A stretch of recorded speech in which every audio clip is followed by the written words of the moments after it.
I guess because I said that it's really not a business about selling, it's about serving.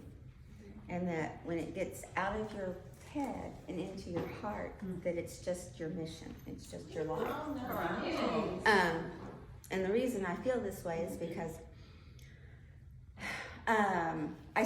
we sold our big house. We have 5 kids. Most of them are gone. We have 1 left now. And I said, let's sell the big house so we can live small, so we can live large, so I can go on mission trips, so we can give, so I can be more available for my mom who's getting older. My husband said, that's great. So we sell the big house, which is our equity, which is our retirement. Made lots of money. It was wonderful.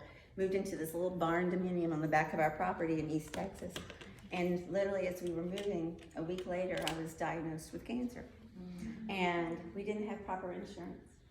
And so my husband likes me a lot and said, we're not going to Groupon your health care.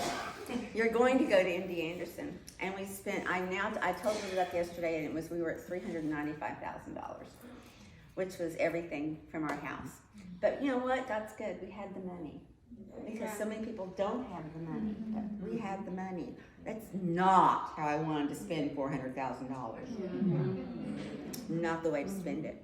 But I was very depressed because I'm still recovering, and because of some conditions that I have, it's going to take, they say, 5 to 7 years for me to recover. And I fatigue very quickly. So I was very depressed because before I was 155 miles an hour, and I couldn't do that anymore. And literally, just this past March, I was on the sofa thinking, why am I even here? Why do I exist? Why, Lord, did I survive this? Because I don't want to be here anymore. I have no purpose. I can't do anything but sit on my behind or drive a car. And luck would have it, or the Lord.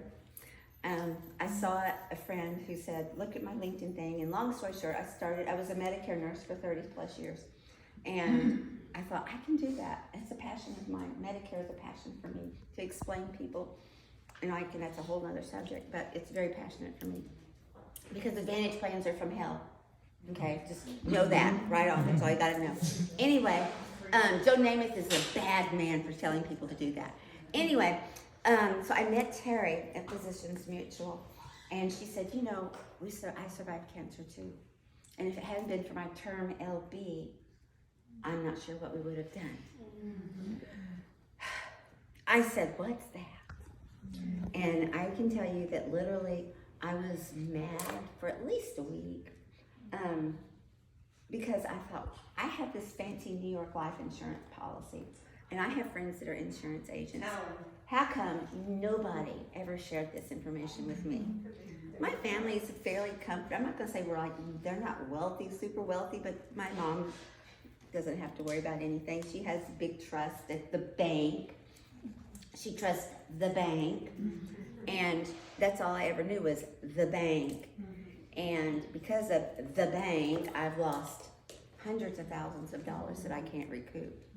And so when Terry told me about term LB, and then she started talking to me about IULs, and I was just like, this is so wrong that this information is not shared with people. It can change people's lives like that. Before you get a diagnosis, get insurance. My little people that I try to talk to them about Medicare, I'll say, no, you know, cancer is everywhere. And I try to explain, I can't afford that cancer policy. It's $35 a month, or it's $50 a month. And what I think now is, oh my gosh, I would be so thankful to give $50 a month to guarantee that I don't get cancer. And then if I do, I'm covered. Yes. But otherwise, I just spent $50 guaranteeing that I didn't get it. And oh, what a bargain that is, right? Yes. So,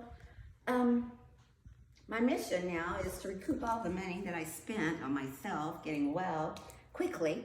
But it's not about selling anything. It's about sharing. And when it comes from your heart and not from your head, it's about serving people. It's about you. How do you sleep at night? How do these people sleep at night?